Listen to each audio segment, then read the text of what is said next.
8. 유일한 문제와 유일한 답. 내가 지각하는 대로의 세상은 아버지가 창조하셨을 리가 없다. 세상은 내가 보는 대로가 아니기 때문이다. 하느님은 오로지 영원한 것만을 창조하셨고 내가 보는 모든 것은 소멸해버린다. 그러니 내가 보지 않는 다른 세상이 있어야 한다. 성서는 새로운 하늘과 새로운 땅에 대해 말한다. 하지만 이것이 문자 그대로 참일 수는 없다. 영원한 것은 다시 창조되지 않기 때문이다. 새로 지각하는 것은 단지 다시 지각하는 것으로서 이것은 내가 전에 혹은 그동안 전혀 지각하지 않았음을 의미한다. 그렇다면 내가 볼 때 너에게 지각되기를 기다리는 세상은 어떤 세상인가?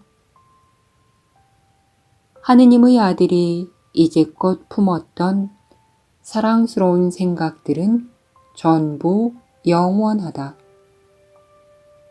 그의 마음이 이 세상에서 지각했던 사랑스러운 생각들만이 세상의 유일한 실제다. 그 생각들은 그가 여전히 스스로 분리되어 있다고 믿기에 여전히 지각이지만 사랑하는 생각이기에 영원하다. 그리고 그 생각들은 사랑하기에 아버지를 닮았으며 따라서 죽을 수 없다. 실제 세상은 실제로 지각될 수 있다.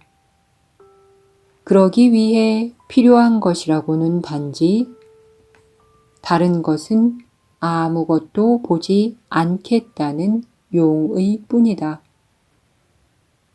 내가 선과 악을 모두 지각한다면 거짓된 것과 참된 것을 모두 받아들이면서 그 둘을 구분하지 않는 것이기 때문이다.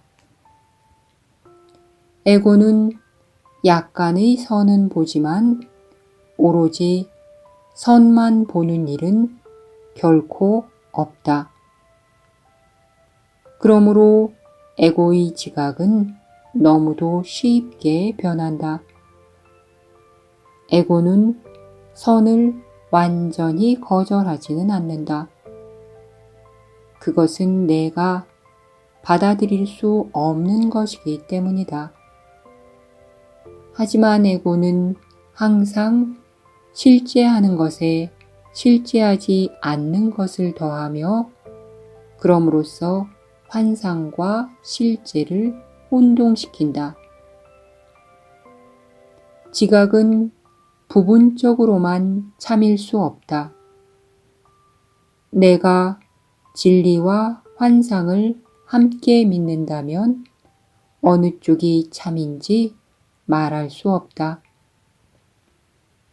너는 개인적인 자율성을 확립하기 위해 내가 만든 것이 아버지와 닮지 않을 수 있다고 믿으면서 아버지와 닮지 않게 창조하려고 했다.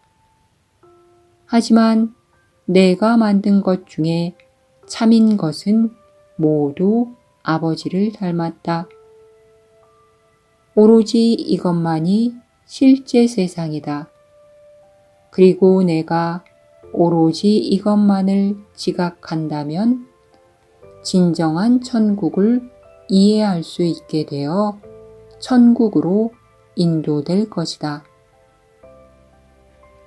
선을 지각하는 것은 알은 아니지만 내가 선의 반대를 부정한다면 대립물이 존재하지 않는 상태를 지각할 수 있게 된다. 이것이 바로 알의 조건이다. 이런 자각이 없다면 너는 알의 조건을 충족시키지 못한 것이다. 그리고 그렇게 할 때까지는 알미 이미 내 것임을 알 수 없을 것이다. 너는 수많은 아이디어를 만들어서 너 자신과 너의 창조주 사이에 끼워 놓았고, 이러한 믿음들이 내가 지각하는 대로의 세상이다. 여기에 진리가 없는 것은 아니지만 정녕 가려져 있다. 너는 내가 만든 것과 하느님이 창조하신 것의 차이를 알지 못하며, 따라서 내가 만든 것과 내가 창조한 것의 차이도 알지 못한다. 실제 세상을 지각할 수 있다고 믿는 것은 곧 너 자신을 알 수 있다고 믿는 것이다. 너는 정녕 하느님을 알 수 있다. 알려지시는 것이 하느님의 뜻이기 때문이다. 실제 세상이란 성령이 내가 만든 것 가운데 골라내서 너를 위해 간직해둔 모든 것이다. 오로지 이것만을 지각하는 것이 구원이다.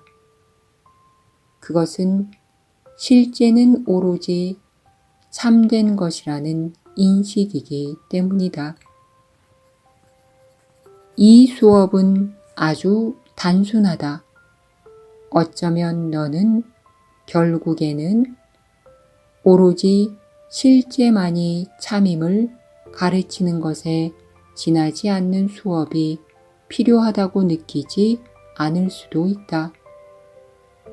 하지만 너는 그 말을 정말로 믿는가? 너는 실제 세상을 지각한 다음에야 비로소 그것을 믿지 않았음을 알게 될 것이다. 하지만 너의 새롭고도 유일한 진정한 지각은 너무도 빨리 알므로 전환되기에 너에게는 그런 판단이 참임을 깨달을 단 한순간만이 남을 것이다. 그런 다음 내가 만든 모든 것, 선한 것과 악한 것, 거짓된 것과 참된 것은 잊힐 것이다. 하늘과 땅이 하나가 되면서 심지어 실제 세상조차 너의 시야에서 사라질 것이기 때문이다. 세상의 종말은 세상의 파괴가 아닌 천국으로의 전환이다. 세상을 재해석하는 것은 모든 지각이 알므로 전이 되는 것이다. 성서는 어린아이처럼 되라고 말한다. 어린아이는 자신이 지각하는 것을 이해하지 못한다는 것을 알아차리고는 그것이 무슨 의미인지 묻는다. 내가 지각하는 것을 이해한다고 믿는 실수를 범하지 말라. 너는 그것의 의미를 잃어버렸기 때문이다. 하지만 성령은 너 대신 그것의 의미를 간직해 두었으며 내가 성령께 그것을 너 대신 해석하도록 허용하기만 한다면 내가 던져버린 것을 돌려줄 것이다.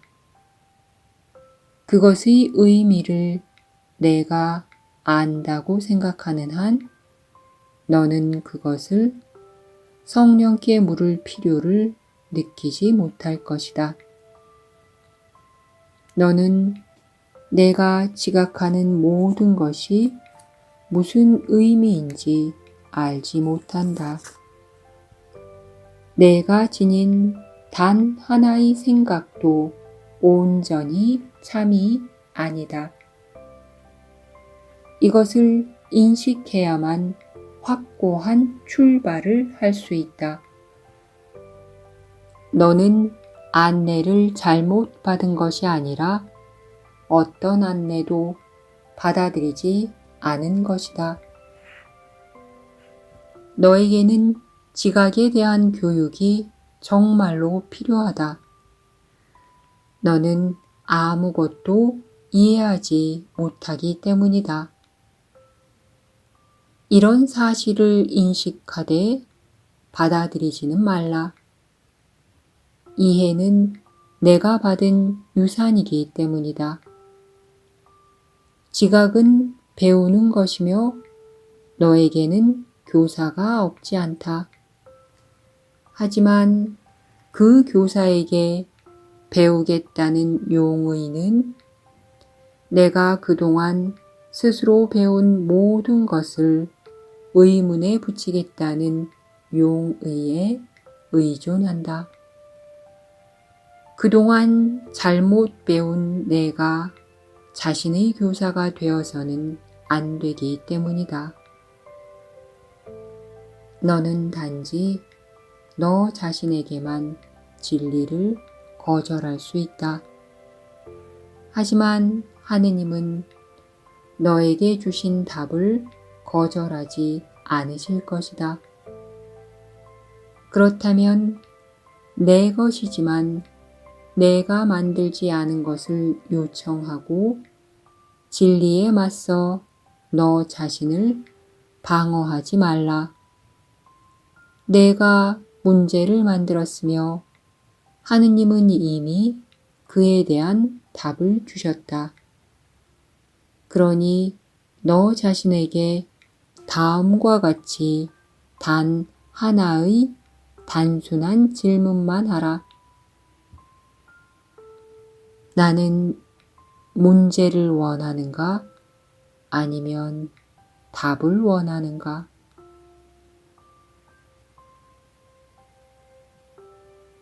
답을 원한다고 결정하라. 그러면 너는 답을 갖게 될 것이다. 너는 답을 있는 그대로 볼 것이고, 그러면 답은 이미 내 것이기 때문이다. 너는 이 수업이 충분히 구체적이지 않아서 이해하고 사용하기 어렵다고 불평한다. 하지만 그동안 이 수업은 아주 구체적이었으며 이 수업이 구체적으로 주장하는 것을 하지 않은 것은 바로 너다. 이것은 아이디어의 유희가 아니라 아이디어의 실제적인 적용을 가르치는 수업이다. 요청하면 반드시 받을 것이라고 분명히 말해주는 것보다 더 구체적인 것은 없다. 내가 문제들이 구체적이라고 믿는 한 성령은 모든 구체적인 문제에 일일이 답해 줄 것이다. 내가 하나가 다수라고 믿는 한 성령의 답은 다수이면서도 하나일 것이다. 내가 성령의 구체성을 두려워하는 이유는 성령의 구체성이 너에게 요구할 것이라고 생각하는 것에 대한 두려움 때문임을 알라. 하지만 하느님에게서 오는 것은 너에게 아무것도 요구하지 않는다는 것을 배울 수 있는 유일한 방법은 실제로 요청을 해보는 것이다. 하느님은 주실 뿐 빼앗아 가지 않으신다. 내가 요청하기를 거부하는 이유는 요청하는 것을 공유하는 것이라고 지각하지 않고 빼앗아가는 것이라고 믿기 때문이다. 성령은 너에게 오로지 내 것만을 주고 그 대가로 아무것도 빼앗아가지 않을 것이다. 왜냐하면 모든 것이 정녕 내 것이기 때문이다. 그리고 너는 그것을 하느님과 공유한다. 이것이 정녕 모든 것의 실제다. 성령은 오로지 돌려주기만을 뜻하거늘 내가 성령의 답을 배우기 위해 반드시 물어야 하는 질문을 잘못 해석할 수 있겠는가? 너는 이미 답을 들었지만 질문을 오해했다. 너는 성령의 안내를 요청하는 것은 박탈을 요청하는 것이라고 믿었다. 하느님의 어린 아이야, 너는 아버지를 이해하지 못한다. 너는 빼앗아가는 세상을 믿는다. 왜냐하면 너는 빼앗음으로써 얻을 수 있다고 믿기 때문이다. 그러한 지각 때문에 너는 실제 세상을 볼 수 없게 되었다. 너는 내가 보는 대로의 세상을 두려워하지만 실제 세상은 요청하기만 하면 여전히 내 것이다. 너 자신에게 실제 세상을 부정하지 말라. 그것은 오로지 너를 자유롭게만 할 수 있을 뿐이기 때문이다. 하느님에게서 오는 것은 그 무엇도 하느님의 아들을 예속시키지 않는다. 하느님은 그를 자유롭게 창조하셨으며 그의 자유는 하느님의 존재에 의해 보호받는다. 두려움 없이 하느님의 진리를 묻는 너는 정녕 축복받았다. 하느님의 답이 두려움으로부터의 해방임을 배울 길은 그것밖에 없기 때문이다. 하느님의 아름다운 아이야, 너는 단지 내가 약속한 것만을 요청하고 있다. 내가 너를 속일 것이라고 믿는가? 천국은 정녕 내 안에 있다. 진리가 내 안에 있음을 믿어라. 나는 진리가 내 안에 있음을 알기 때문이다. 하느님의 아들들은 공유하지 않는 것이 아무것도 없다. 내가 하느님의 아들 가운데 누구에게라도 진리를 요청한다면 그것을 나에게 요청한 것이다. 진리를 요청하는 자에게 줄 답을 갖지 않은 자는 우리 가운데 단 하나도 없다. 하느님의 아들에게 무엇이든 요청하라. 그러면 그의 아버지가 너에게 응답하시리라. 그리스도는 자신의 아버지를 잘못 보지 않으며 그의 아버지도 그리스도를 잘못 보지 않으시기 때문이다. 그러니 내 형제를 잘못 보지 말고 그의 사랑하는 생각들만 그의 실제라고 보라. 너는 그의 마음이 분열되었음을 부정함으로써 너의 마음을 치유할 것이다. 그의 아버지가 그를 받아들이시듯 그를 받아들이고 그를 치유하여 그리스도에게로 이끌라. 그리스도는 그의 치유이자 너의 치유이기 때문이다. 그리스도는 하느님의 아들로서 그의 아버지와 결코 분리되지 않았으며 그의 모든 생각은 그를 창조한 아버지의 생각만큼이나 사랑하는 생각이다. 하느님의 아들을 잘못 보지 말라. 그러면 너 자신을 잘못 볼 수밖에 없기 때문이다. 이렇게 너 자신을 잘못 보면 너희 아버지도 잘못 보게 된다. 하지만 아버지 안에서는 어떤 속임수도 불가능하다. 실제 세상에는 분리도 분열도 전혀 없기에 병이 전혀 없다. 실제 세상에서는 오로지 사랑하는 생각들만 인식되고 너의 도움을 받지 않는 이는 아무도 없어서 하느님의 도움이 너와 함께 어디든 간다. 내가 이 도움을 요청하여 기꺼이 받아들이려 함에 따라 너는 그것을 줄 것이다. 왜냐하면 너는 그것을 원하기 때문이다.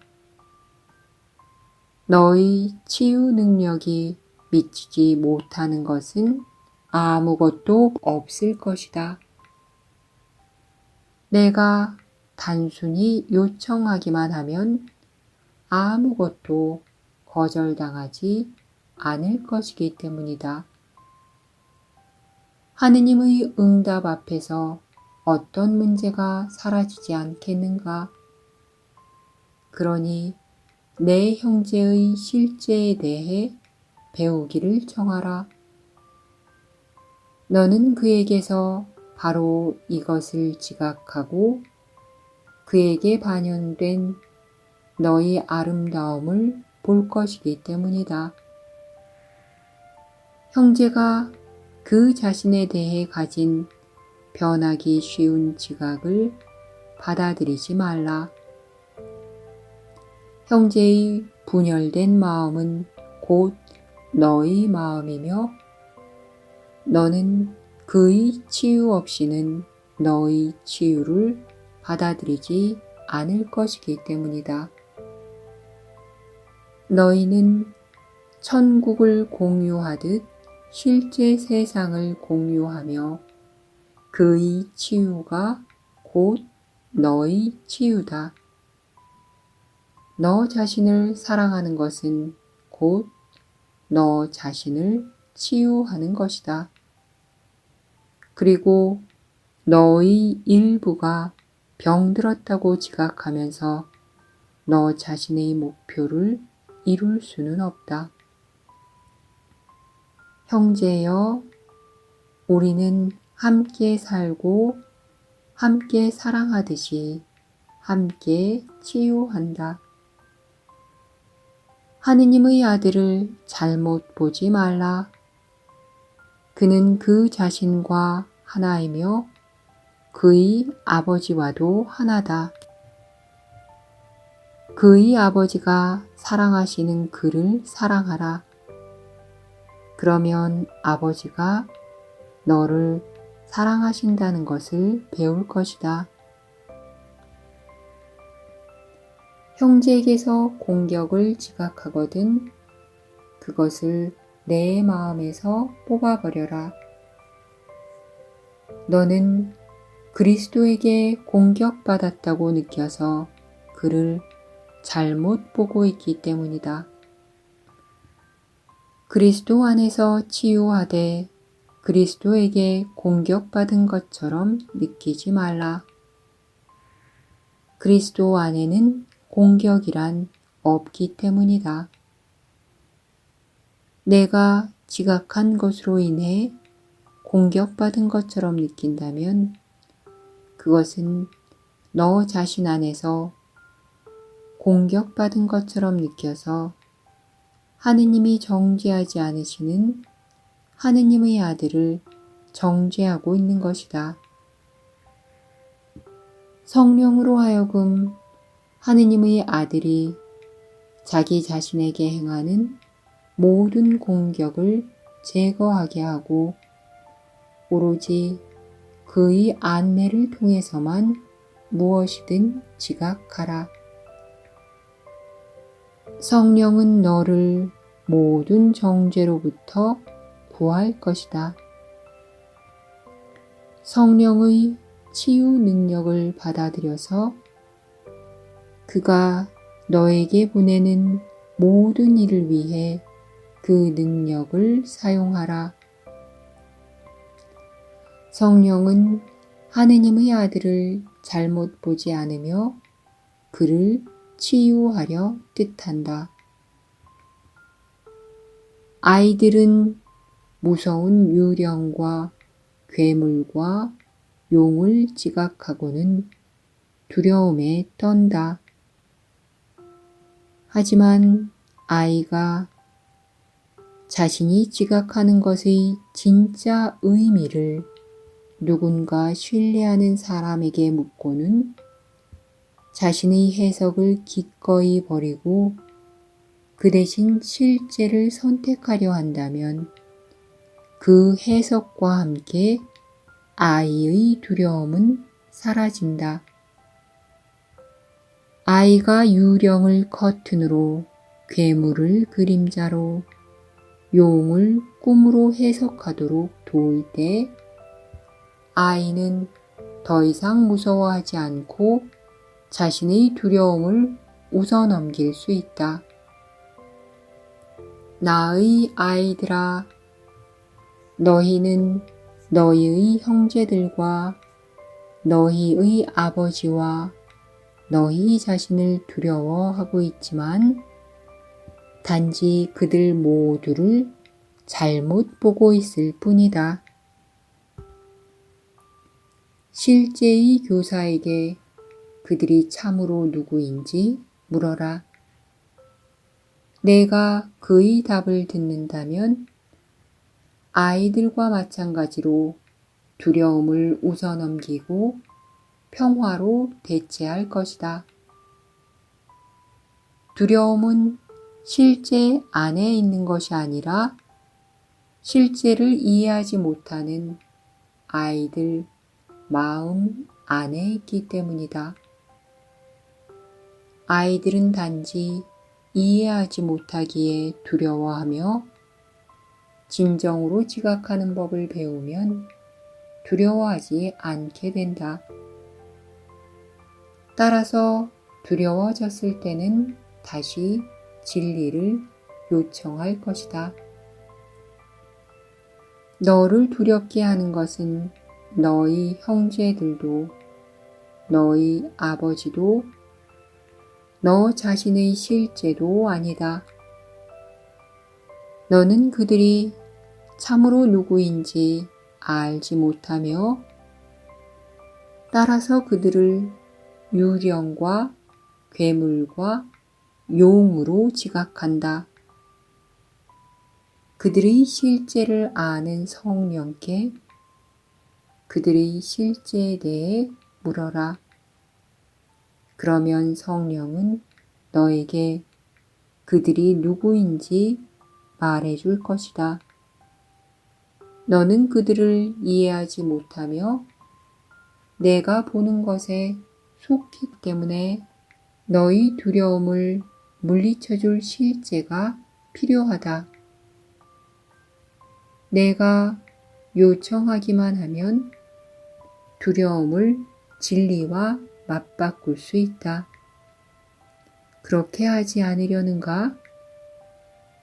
하느님은 너를 잘못 보지 않으시기에 너는 오로지 너 자신만을 잘못 볼 수 있을 뿐이다. 하지만 너는 성령께 너 자신에 대한 진리를 배울 수 있다. 그리고 성령은 너에게 하느님의 일부인 너를 잘못 보는 것은 불가능함을 가르쳐 줄 것이다. 너 자신을 속임수 없이 지각할 때 너는 내가 만든 거짓된 세상 대신에 실제 세상을 받아들일 것이다. 그러면 아버지가 너에게 다가오셔서 너를 당신께 들어 올리심으로써 너를 위해 마지막 단계를 밟으실 것이다.